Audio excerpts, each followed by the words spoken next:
Aladdin, and the Magic Lamp. Help from a Rich Man. Many years ago, in a city in Arabia, there was a boy called Aladdin. He lived with his mother in a little house near the market, and they were very poor. Aladdin's mother worked all day, and sometimes half the night, but Aladdin never helped her. He was a lazy boy, and he did not like to work. He only wanted to play all the time. Every morning he ran through the streets to the market. There he talked and laughed and played with his friends all day. Then, in the evening, he went home for his dinner.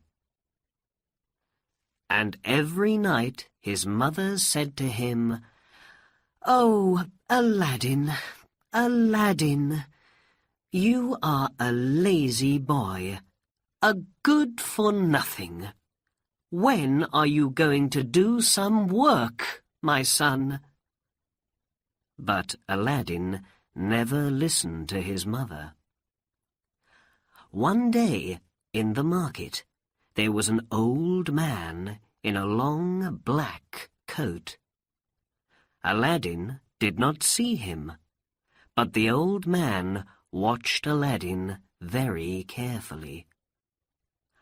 After some minutes, he went up to an orange seller and asked, "That boy in the green coat, who is he?"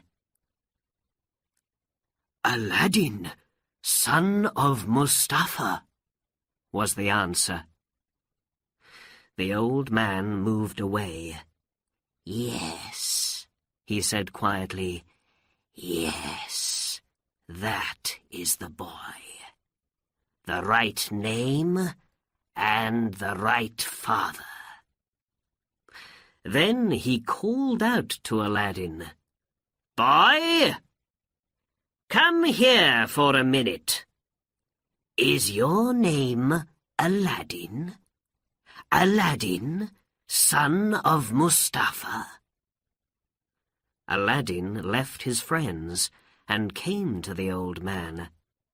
"Yes," he said, "I am Aladdin, son of Mustafa. But my father is dead. He died 5 years ago." "Dead?" said the old man. "Oh, no!" He put his face in his hands and began to cry. "Why are you crying?" asked Aladdin. "Did you know my father?" The old man looked up. "Mustafa was my brother," he said. "I wanted to see him again, and now you tell me he is dead. Oh, this is not a happy day for me." Then he put his hand on Aladdin's arm.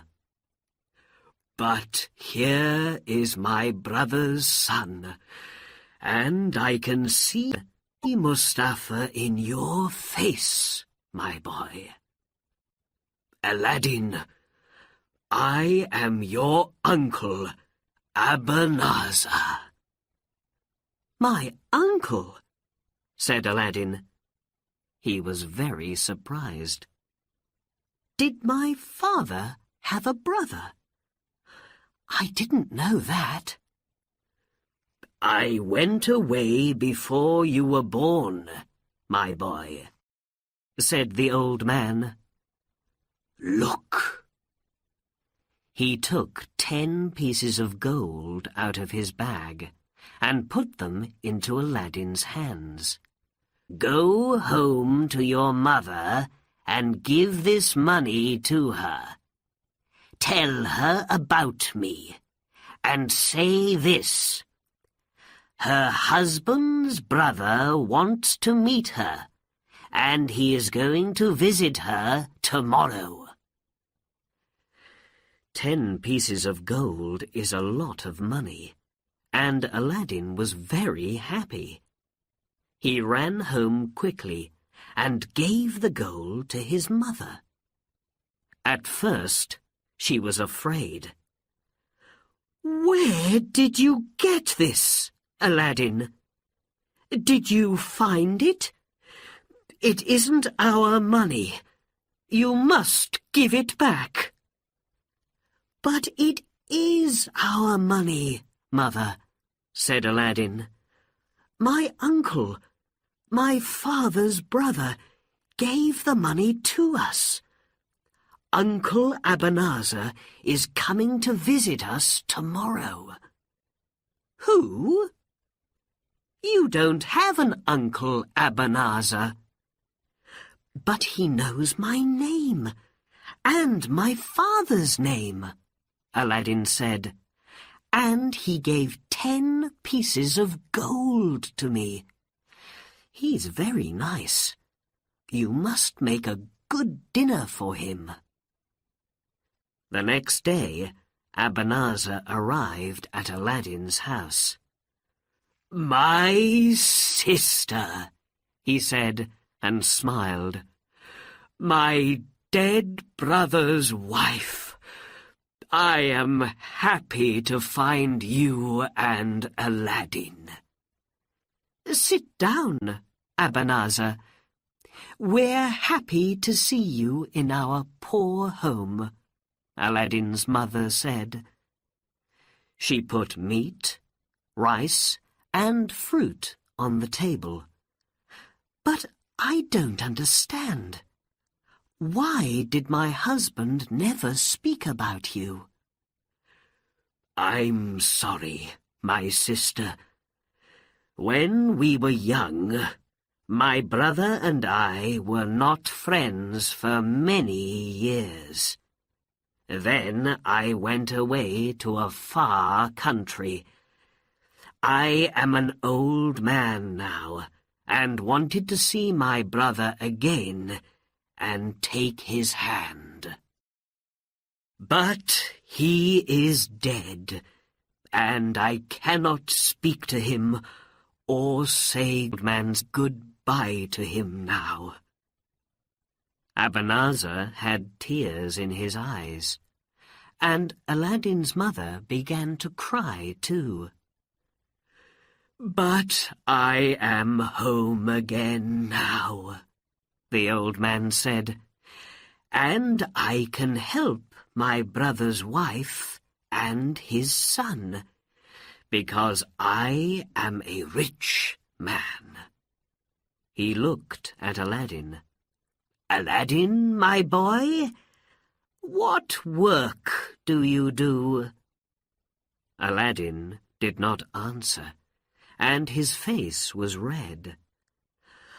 "Oh, don't ask Aladdin questions about work," his mother said. "He never works. He plays with his friends all day and only comes home when he is hungry." "Well, my boy, tomorrow we must get a new coat for you. Then we can talk about work. Would you like to have a shop in the market, perhaps?" Aladdin smiled. "A shop," he thought, "and me, a rich market seller. Why not?"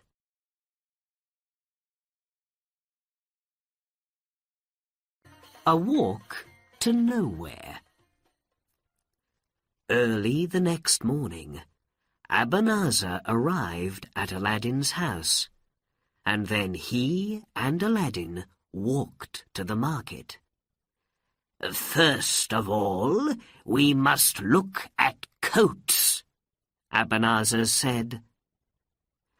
Soon Aladdin had an expensive new coat, and he felt very happy. Then Abanazar and Aladdin walked through the market and looked at the shops. They drank coffee, talked to people, and had a very good dinner.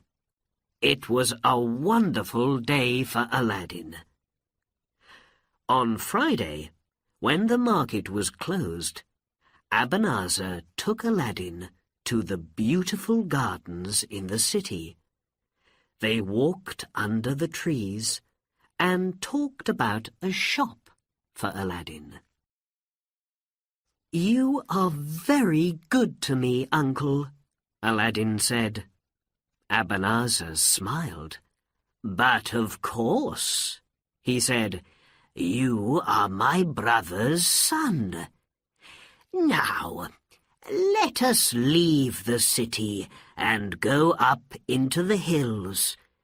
There is something wonderful there, and you must see it." They left the gardens, walked past the Sultan's palace, and out of the city up into the hills. They walked for a long time, and Aladdin began to feel tired. "It's not far now," said Abanazar. "We're going to see a beautiful garden, more beautiful than the garden of the Sultan's palace." At last, Abanazar stopped. "Here we are," he said. Aladdin looked, but he could see no gardens on the hills. "Where is this garden, Uncle?" he said. "First we must make a fire," said Abanazar. Aladdin did not understand, but he made a fire for his uncle on the ground. Then Abanazar took some powder out of a small box and put it on the fire. He closed his eyes and said, "Abracadabra!" At once, the sky went dark. Black smoke came from the fire, and the ground under the fire began to open. Then the smoke went away, and in the ground there was now a big white stone with a ring in it. Aladdin was very afraid. He began to run away, but Abanazar took his arm and hit him on the head. For a minute or two, Aladdin could not speak or move. Then he cried, "Why did you do that, Uncle?" "You must be a man now, not a child," said Abanazar. "I am your father's brother, and you must obey me. Don't be afraid. In a short time, you're going to be a rich man. Now, listen carefully." He took Aladdin's hand. "Only you can move this stone. Put your hand on the ring and say your name and your father's name." Very afraid, Aladdin put his hand on the ring. It was not hot, but very cold. "I am Aladdin, son of Mustafa," he said. The stone moved easily, and now Aladdin could see stairs under the ground. "Go down those stairs," Abanazar said, "and then through 4 big rooms. In the last room, there is a door into a garden, and under one of the trees, there is a lamp. You can take some fruit from the trees, but first you must find the lamp. Bring the lamp to me." "Please come with me, Uncle," Aladdin said. "No, only you can do this, my boy." Abanazar took a gold ring off his finger and gave it to Aladdin. "This ring is magic and can protect you," he said.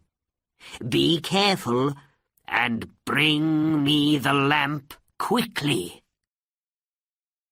Aladdin put the ring on the little finger of his left hand and began to go down the stairs.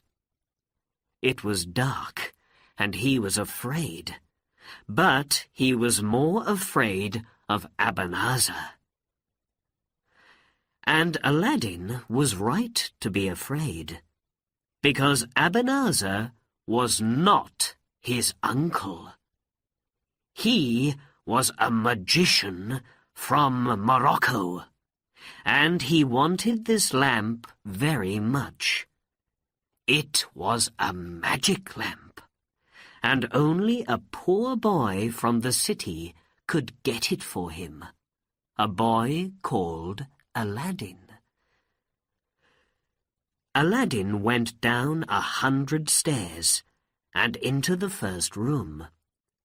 Down here it was not dark, and he went quickly through the rooms to the door into the garden.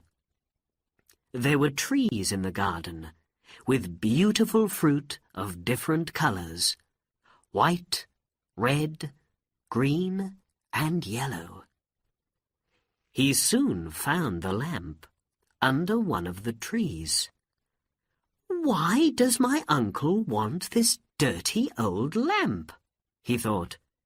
He put it in his pocket. Then he began to take fruit from the trees, and to put it in every pocket of his coat. After that, he went back to the stairs and began to go up. Soon he could see Abanazar and the blue sky. "Give the lamp to me," Abanazar said, and put out his hand. "Quickly, boy, the lamp!" Aladdin could not get the lamp out of his pocket because it was under the fruit. He looked at Abanazar's angry face and was afraid. "First, help me out. Then you can have the lamp," he said. "Please, Uncle." "First, the lamp," cried Abanazar. "Give me the lamp!" "No," Aladdin said. "You good-for-nothing! You dog! You and the lamp can stay down there!" Angrily, Abanazar ran to the fire and put more powder on it. "Abracadabra!" he called. The big white stone moved again, and now Aladdin could not see the sky. He was in the dark, under the ground, and could not get out. Abanazar Chapter 3. The Ring and the Lamp. "Uncle Abanazar! Uncle!" Aladdin hit the stone, but nothing moved. "Don't leave me here, please!" Aladdin put his ear to the stone, but he could hear nothing. "I am Aladdin, son of Mustafa," he said, and listened again. But the stone did not move. Then Aladdin began to cry. "What am I going to do?" He thought, and put his head in his hands. After a time, he began to feel hungry, and took some of the fruit out of his pocket. He put some in his mouth, but he could not eat them. "These are stones, not fruit," he thought. "I'm going to die down here." For 3 days and 3 nights, Aladdin sat on the stairs and waited. But no help came. On the 3rd day, he remembered Abanazar's ring on his finger, the ring to protect him. He could not see the ring in the dark, so he put his right hand on it. Whoosh! There was a sudden noise, and blue smoke came out of the ring, and then, out of the smoke, came a big genie. "I am here, master. I am here," the genie cried. "I am the slave of the ring. What is your wish?" Aladdin was very surprised and very afraid. At first he could not speak. Then he said, "Take me out of here." "To hear is to obey," the genie said, and a second later, Aladdin was back on the hills under the blue sky. There was nobody there, and the fire was cold and black. Happily, Aladdin began to walk home. When he got there, his mother was very happy to see him. "Oh, Aladdin," she cried, "what happened to you? And where is your uncle?" "Abanazar is not my uncle, mother. He is a magician and a bad man. He nearly killed me." Then Aladdin told his mother all about the fire, the magic stone, and the garden under the ground. "Oh, I am very tired, mother," he said. "I must sleep." Aladdin closed his eyes and slept for many hours. The next morning he opened his eyes and said, "Mother, I'm hungry." "My son, I'm sorry," she said. "We have no rice or meat in the house. We have nothing. I must sell your new coat and get some rice with the money." Then Aladdin remembered the lamp from the garden. "Wait a minute, mother," he said. "Take this lamp and sell that first." "That dirty old thing," Aladdin's mother said. "I must clean it first." She began to rub it, and whoosh! Noise, fire, and red smoke came from the lamp, and out of the smoke came a very big genie. "I am the slave of the lamp," cried the genie. "What is your wish, mistress?" Aladdin's mother was afraid and could not speak. But Aladdin said, "Bring rice and meat to us. We are hungry." The Jinni went away, and came back in a second with rice, meat, bread, and fruit on 12 gold plates. He put the plates in front of them and went away. Aladdin and his mother ate and ate. Then Aladdin took one of the plates to the market and sold it for 2 pieces of gold. Every day after that, Aladdin rubbed the lamp, and when the Jinni came, Aladdin said, "Bring us rice and meat." And every day he sold the gold plates. Soon Aladdin and his mother were rich. Chapter 4. Aladdin's Love. 5 years later, Aladdin had a shop in the market, and 3 market sellers worked for him. The sellers liked Aladdin because he was good to them.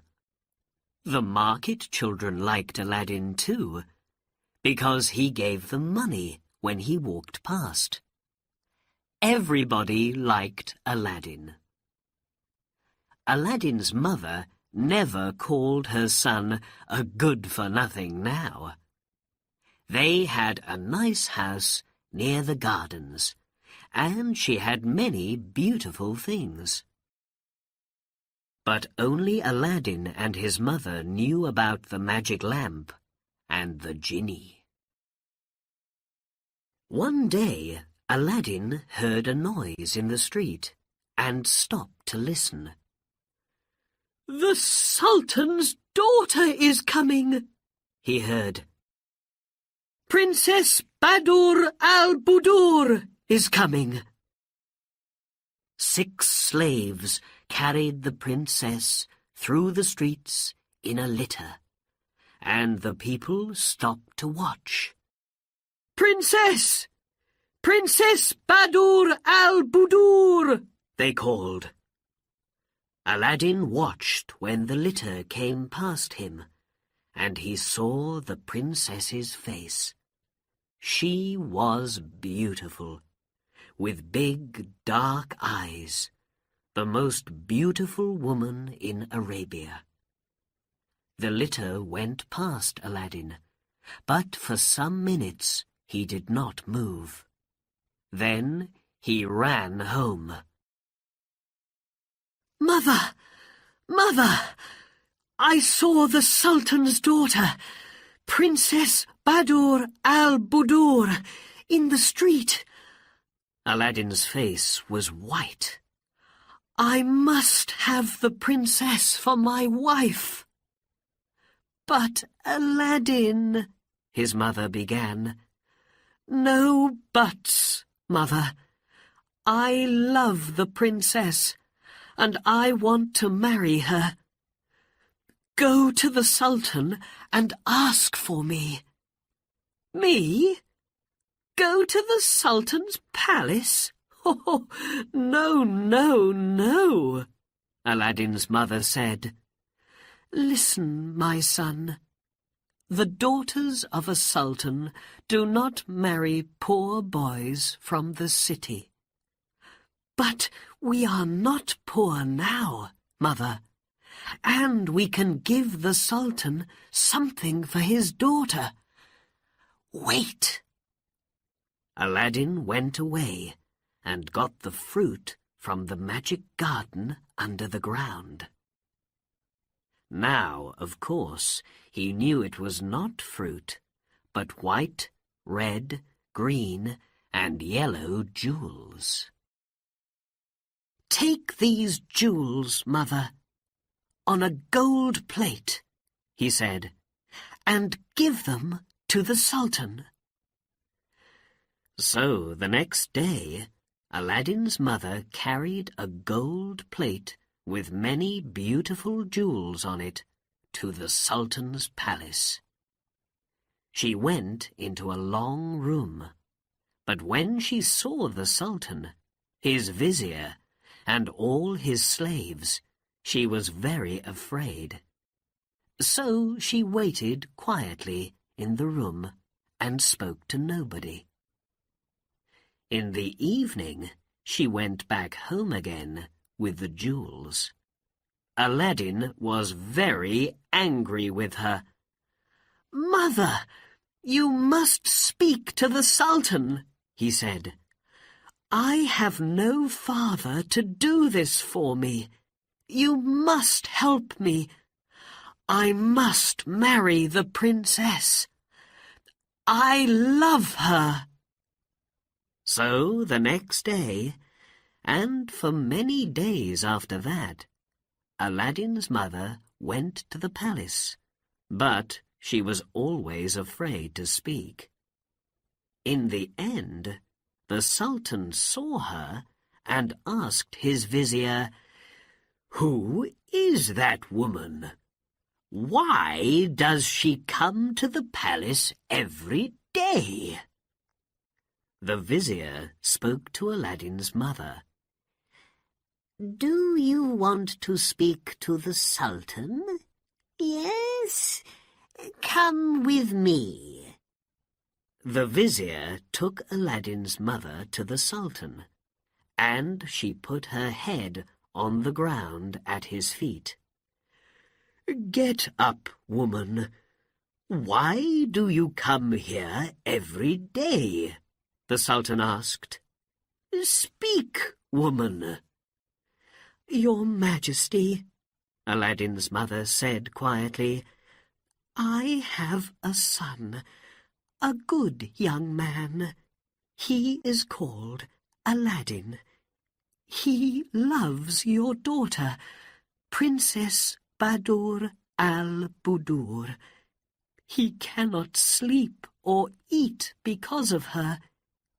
He wants to marry her."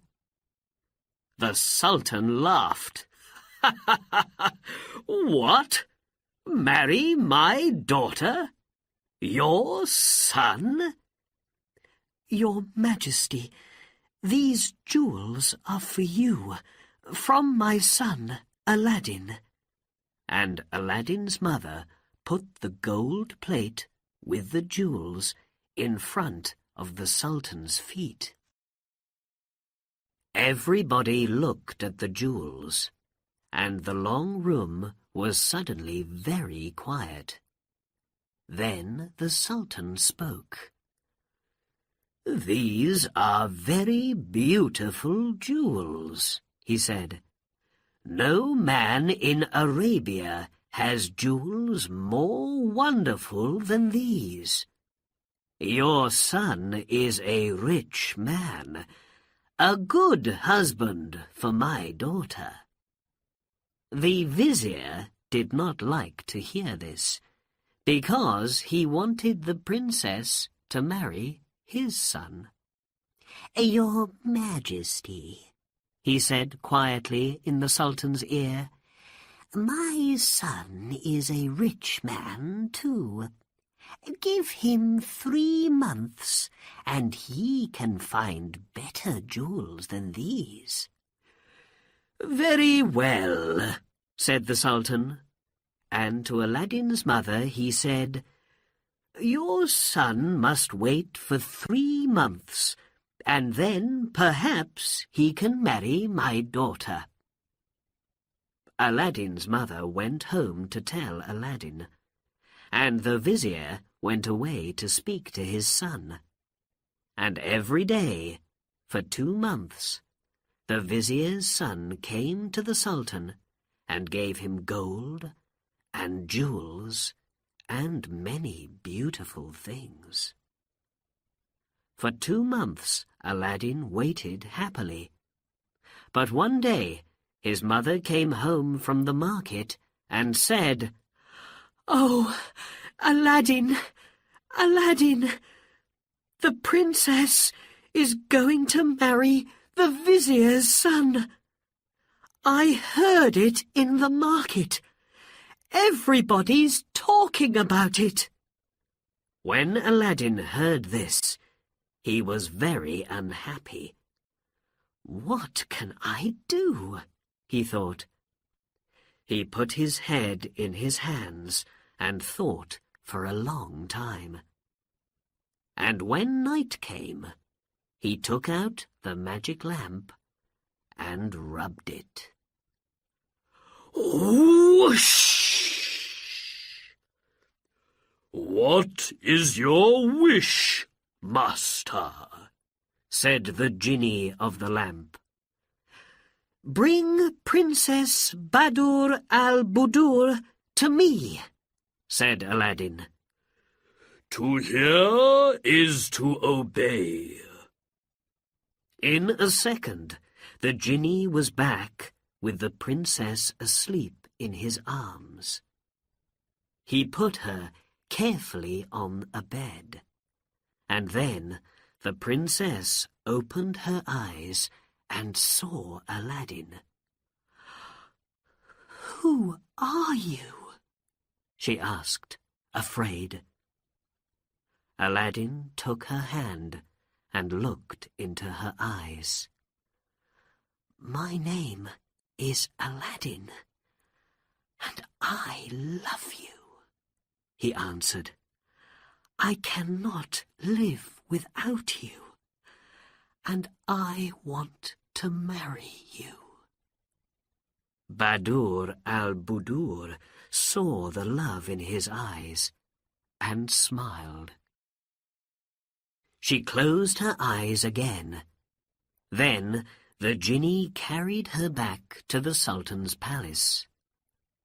The next morning, she remembered Aladdin's eyes. "There is no love in the eyes of the vizier's son," she thought. "He thinks only of gold and of jewels." So the princess went to her father. "I do not want to marry the vizier's son," she said. "I want Aladdin for my husband." The Sultan was very surprised. "What can we do?" he said to his vizier. "My daughter wants to marry this man Aladdin. He is a rich man, it is true. But who is he?" "Ask him," said the vizier quickly, "for more of those beautiful jewels on 40 gold plates and 40 slave girls with 40 slaves. Nobody is that rich." "Very good," smiled the Sultan, and said to his slaves, "Bring Aladdin's mother to me." When Aladdin's mother arrived, the Sultan said, "So, your son wants to marry my daughter. But first he must give me 40 gold plates with jewels, 40 slave girls with 40 slaves must carry the plates to me. Then my daughter can be his wife." Aladdin's mother went home and told her son, and Aladdin smiled. This was easy for the genie of the lamp, of course, and the next day, when Aladdin went to the palace, everybody in the city came out to watch. First came 40 slave girls in dresses of gold, and every girl carried a gold plate with wonderful jewels on it. After them walked 40 slaves in coats of gold, and last came Aladdin on a beautiful white horse. "What do you say now?" the Sultan said quietly to the vizier when he saw all these wonderful things. "Aladdin must marry my daughter. How can I say no?" And the Sultan went to Aladdin and took his hands. "My son," he said, "you can marry my daughter tonight." "Tomorrow, Your Majesty," said Aladdin, "because before I marry your daughter, she must have a palace, the most beautiful palace in Arabia." The genie of the lamp worked all night, and the next morning the Sultan saw from his window a beautiful new palace, with gardens of fruit trees and flowers. "Wonderful," he said. "Black magic," said the vizier quietly. That night Aladdin married Badur al-Budur, and they lived happily in the new palace. With Aladdin, Chapter 5. New Lamps for Old. Where was Abanazar all this time? When he could not get the lamp from Aladdin, he went home to Morocco. He was very angry with Aladdin. "But the boy is dead now," he thought, "and perhaps next year I can go back and get the lamp." One day he got out his 7 black stones. These stones were magic, and when he put them in water, the water could tell him many things. Soon he could see the magic lamp in the water, but it was not under the white stone in the Arabian hills. It was in a palace. "How did this happen?" said Abanazar. "I must go back to Arabia and find this palace." After some months, he arrived again in the city in Arabia. Soon he saw the new palace and asked a man in the street, "Who lives there?" "That's Aladdin's palace," was the answer. "Princess Badur al-Budur's husband, a good man and very rich." Abanazar said nothing and walked away. "That lazy, good-for-nothing boy," he thought angrily. "So he has the magic lamp, and he knows about the genie. How can I get the lamp back?" For the next week, Abanazar watched Aladdin's palace. One day, Aladdin and his friends left the palace to go hunting in the hills.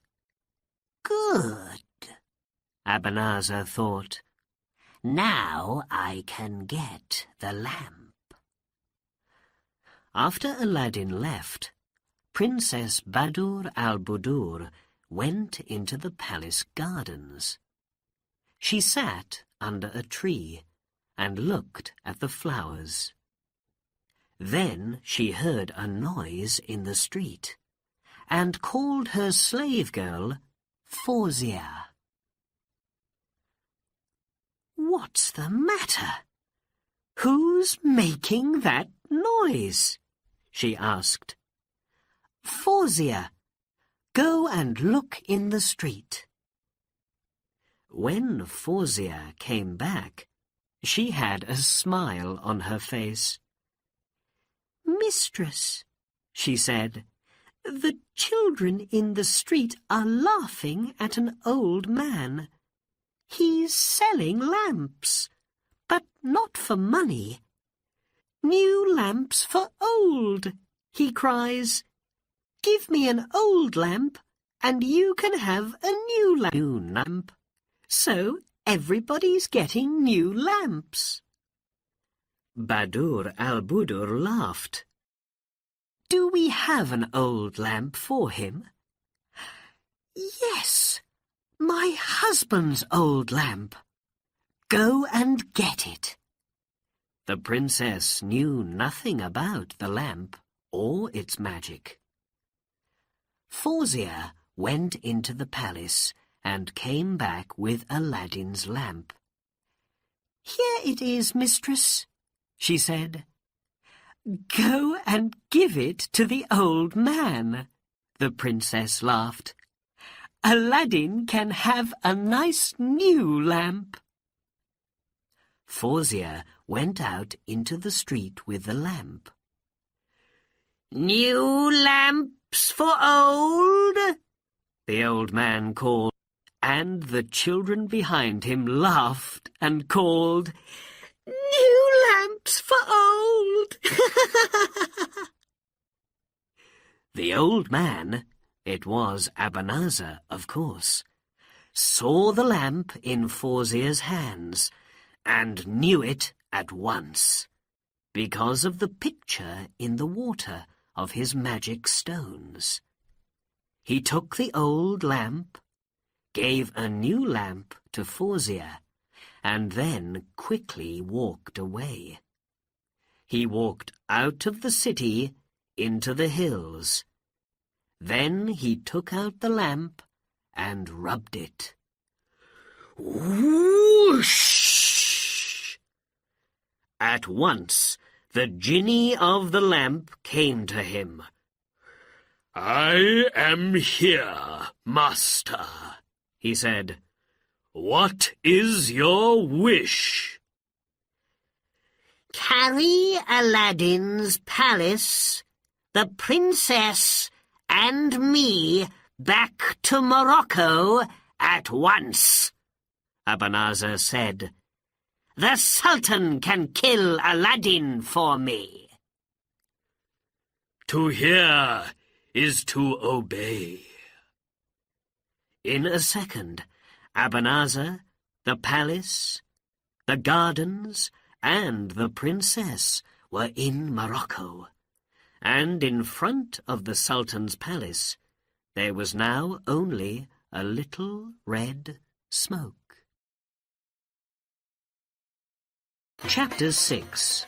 There and Back Again. In the evening, Aladdin and his friends finished hunting and began to go home. Suddenly, a friend said, "Aladdin, look! The Sultan's men are coming, with swords in their hands. What do they want?" "I don't know," Aladdin answered. When the Sultan's men arrived, they said, "Aladdin, we must take you to the Sultan. He's very angry." "Why?" asked Aladdin, but the men could not tell him. In his palace, the Sultan took Aladdin to a window. "Where is your palace?" he cried angrily. "And where is my daughter? Answer me!" Aladdin looked out of the window. There was only the ground and the sky. No palace, no gardens, nothing. He closed his eyes, opened them and looked again. And he had no answer for the Sultan. "It's black magic. I always said that," the vizier said quietly in the Sultan's ear. "Your Majesty," Aladdin put his head at the Sultan's feet, "kill me now. I do not want to live without Badur al-Budur." There were tears in his eyes. "Find her in 40 days, or you die," the Sultan said. "I hear and obey, Your Majesty," Aladdin answered. But without his magic lamp, what could Aladdin do? He went out from the city and looked for his wife and his palace, but of course he did not find them.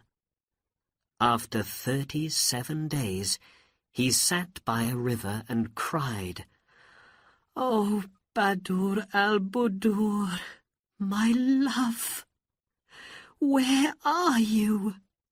Where can I look now?" He put his hands into the water of the river, and then he saw the magician's ring on his little finger. He began to rub it. Whoosh! Out of the blue smoke came the genie of the ring. "What is your wish, master?" he asked. "Find my wife and bring her back to me," answered Aladdin. "Please." "Master, I cannot do that. The genie of the lamp took the princess away, and only the genie of the lamp can bring her back. But I can take you to her." "Take me, then, quickly." "To hear is to obey." It is many, many miles from Arabia to Morocco, but Aladdin was there in a second. And there was his palace, in front of him. He went into the gardens and looked up at the windows. "Badur al-Budur!" he cried. "Are you there?" In the palace, Badur al-Budur heard him. "Is that Aladdin?" she thought. "But he is far away in Arabia." She went to the window, opened it, and looked out. "Aladdin!" she cried. "Oh, my love!" For the first time in many days, Aladdin smiled. "Come up, quickly!" the princess called. "The magician is not here now." Her slave girl ran down and opened a little door into the gardens. Aladdin ran up to the princess's rooms, and in a second she was in his arms. "Oh, my love," the princess said, "a bad man carried me here, a magician. His name is Abanazar, and I am going to kill him," said Aladdin. "Tell me, does he have my old lamp?" "Yes," Badur al-Budur said. "He always carries it with him. I know about its magic now, because he told me. Oh, why did I give it away?" "Listen, my love," said Aladdin.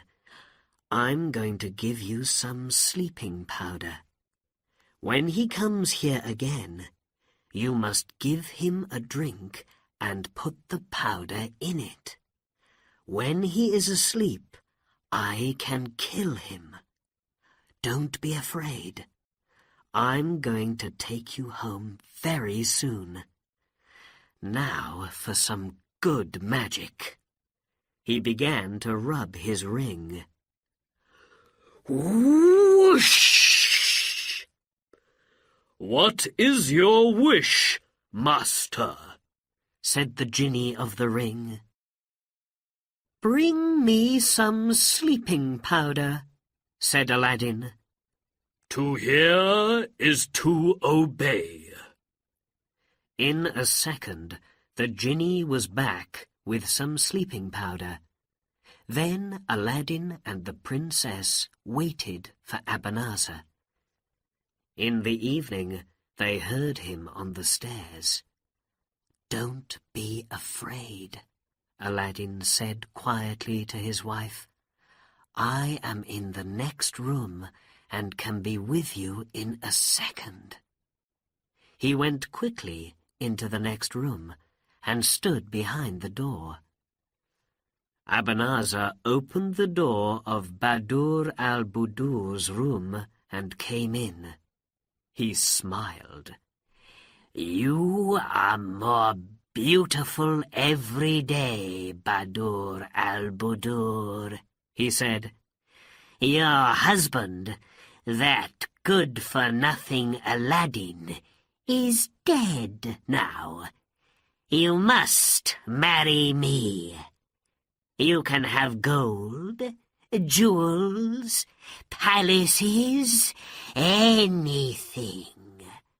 But you must be my wife." For the first time, the princess smiled at Abanazar. "Why not?" she said. "You are a rich man, and I am happy here. Yes. Let's drink to that." And she gave him a tall gold cup with the drink and the powder in it. "Let us drink from one cup, Abanazar," she said, and smiled at him. "You first, then me. In my country, new husbands and wives always do this." "To Badur al-Budur, the most beautiful woman in Morocco," Abanazar said happily, "and my wife." He looked into Badur al-Budur's eyes and began to drink. Very afraid, the princess watched him. But it was a good sleeping powder, and after 5 seconds, Abanazar's eyes closed, and he was asleep. The princess ran to the door of the next room. "Quick, Aladdin!" she called. Aladdin ran in with his sword and saw the sleeping magician. "Well done, my love," he said. "Now, go into the next room and do not watch." Badur al-Budur ran to the next room and closed the door. Aladdin put his hand in Abanazar's pocket and took out the lamp. He put it carefully into the pocket of his coat and then stood up. The sword did its work quickly, and Abanazar never opened his eyes again. The princess came back into the room and ran to Aladdin. He took her in his arms. "The magician is dead," he said, "and now we can go home." He began to rub the lamp. Whoosh! Fire and red smoke came from the lamp. The princess watched, afraid. "I am here, master," said the genie of the lamp. "What is your wish?" "Carry this palace, Badur al-Budur, and me back to our city in Arabia, but leave that dog Abanazar here." "To hear is to obey," said the genie. When the Sultan looked out of his window and saw Aladdin's palace again, he was a happy man. And when he took his daughter in his arms, he was the happiest man in Arabia. From that day, Aladdin and Badur al-Budur lived happily in their palace. They lived for many years and had many children. But Aladdin always carried the magic lamp with him